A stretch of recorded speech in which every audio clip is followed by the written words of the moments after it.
Cockroach এবার অমিতের পদত্যাগ চায়। এরপর মোদি, শেখ হাসিনা নিয়ে বিব্রত ভারত।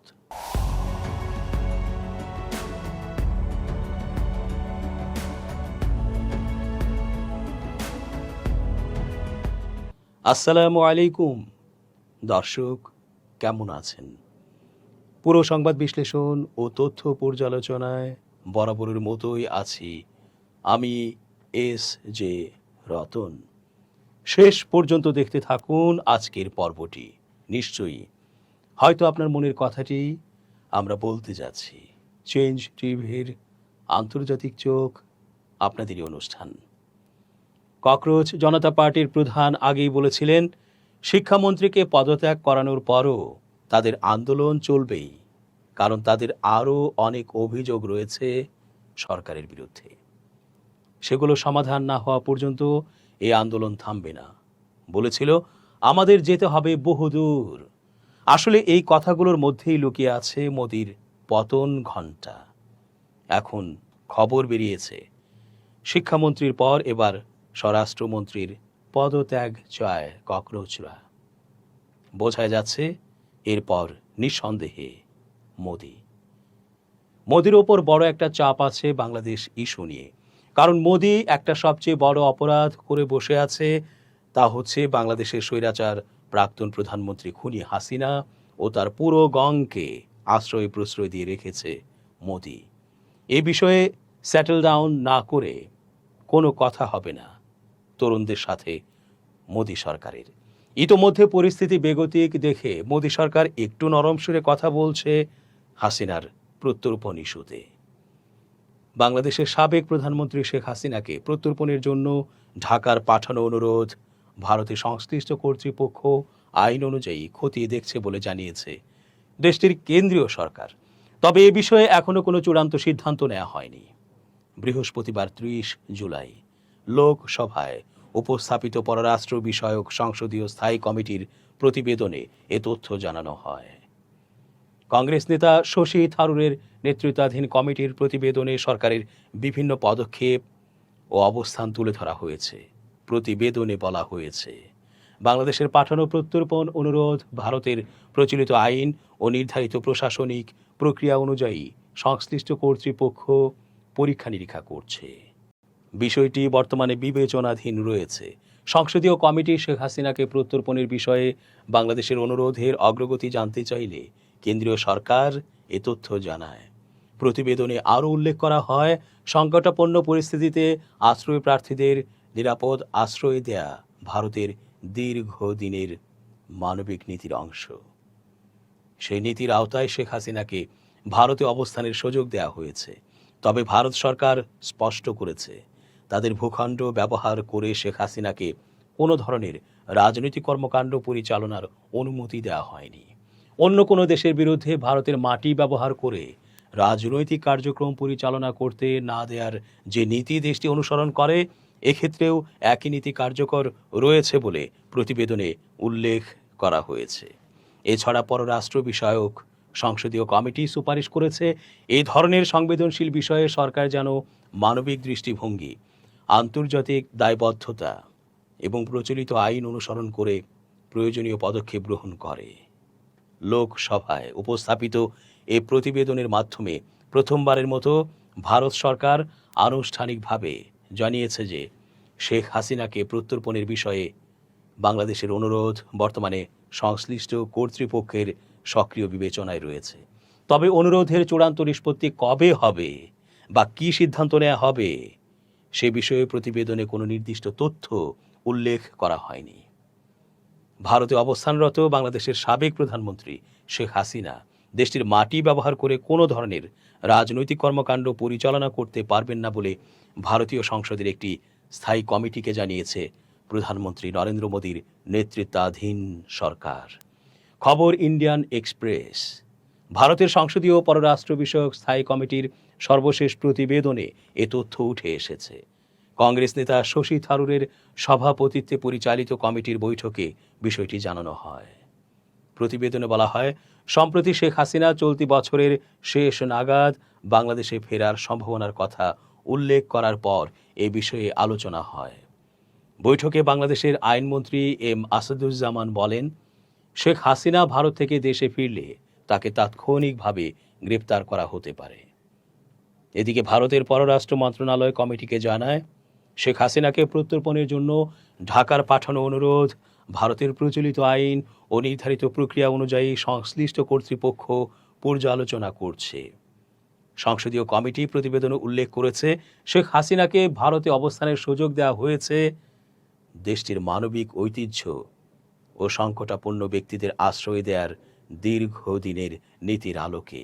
তবে একই সঙ্গে ভারত কঠোরভাবে এই নীতি অনুসরণ করছে যে তার ভূখণ্ড থেকে অন্য কোনো দেশের বিরুদ্ধে রাজনৈতিক কর্মকাণ্ড পরিচালনা করা যাবে না।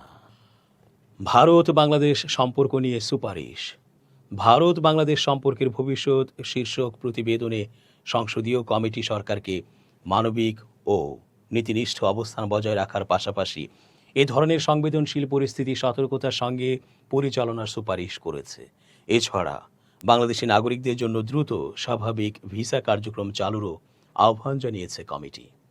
প্রতিবেদনে বলা হয়েছে, বাংলাদেশিদের জন্য ভিসা প্রক্রিয়াকরণ কমে যাওয়ায় দুই দেশের জনগণের মধ্যে নেতিবাচক ধারণা তৈরি হচ্ছে এবং তা দ্বিপক্ষীয় সম্পর্কেও প্রভাব ফেলছে। উল্লেখ্য, 2024 সালের জুলাইয়ে রাজনৈতিক অস্থিরতা ও নিরাপত্তাজনিত কারণে পর্যটক ভিসা স্থগিত করার প্রায় 2 বছর পর 2026 সালের 28 জুন বাংলাদেশিদের জন্য আবারও পর্যটক ভিসা চালু করে ভারত। গঙ্গা চুক্তি নবায়নে দ্রুত আলোচনার আহ্বান।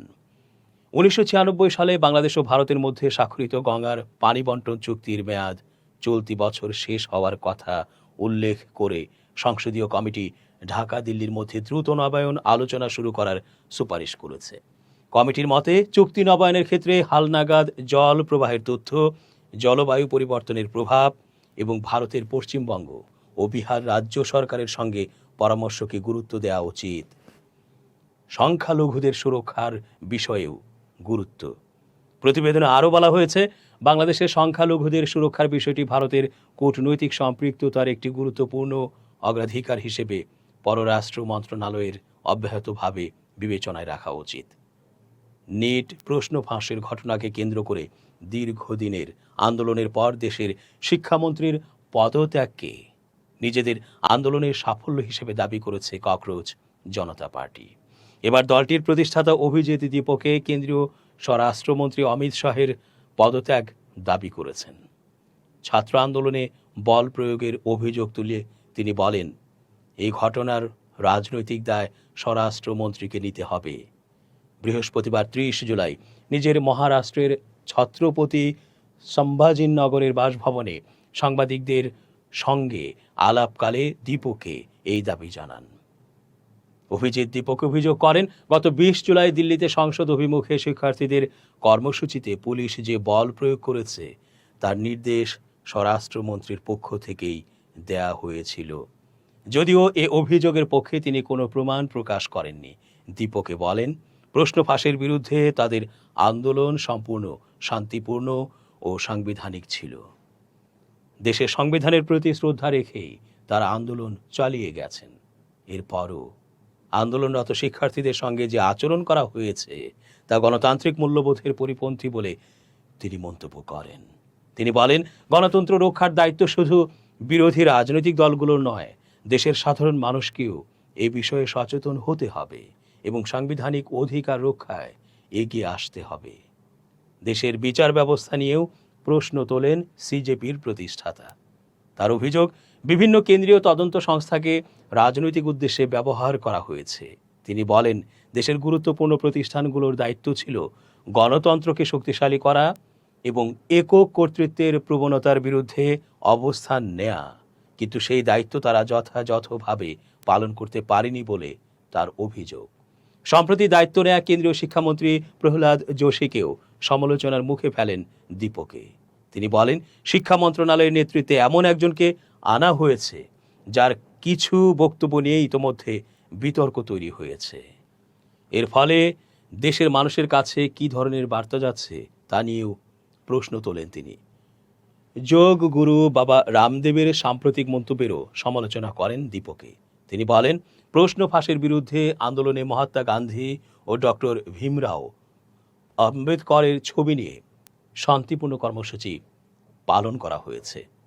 এটিকে সংস্কৃতির অবমাননা হিসেবে দেখার কোনো সুযোগ নেই। একই সঙ্গে তিনি বলেন, অন্য বিষয়ে মন্তব্য করার পরিবর্তে রামদেবের নিজের প্রতিষ্ঠানের কর্মকাণ্ডের দিকে বেশি মনোযোগ দেওয়া উচিত।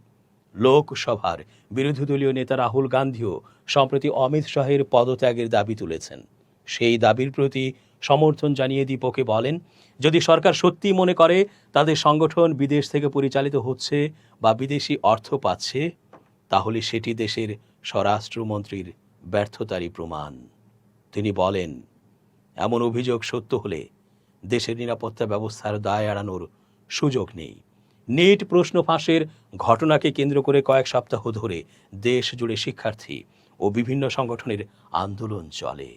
সেই আন্দোলনের প্রেক্ষাপটে শিক্ষামন্ত্রীর পদত্যাগের পর রাজনৈতিক চাপ আরও বেড়েছে। এখন স্বরাষ্ট্রমন্ত্রীর বিরুদ্ধে নতুন করে পদত্যাগের দাবি সামনে আসায় কেন্দ্রীয় রাজনীতিতে নতুন বিতর্কের সৃষ্টি হয়েছে। তবে দীপকের আনা অভিযোগের বিষয়ে কেন্দ্রীয় সরকারের পক্ষ থেকে তাৎক্ষণিক কোনো প্রতিক্রিয়া পাওয়া যায়নি। সরকার বা স্বরাষ্ট্র মন্ত্রণালয় এখন পর্যন্ত তার বক্তব্যের বিষয়ে কোনো আনুষ্ঠানিক মন্তব্য করেনি। দর্শক, শেষ করছি আজকের মতো। এতক্ষণ ধৈর্য ধরে পুরো আয়োজনে থাকার জন্য অনেক ধন্যবাদ। শুভকামনা অহর্নিশ। চেঞ্জ টিভি.প্রেস, এক ফোঁটা হলুদও নেই।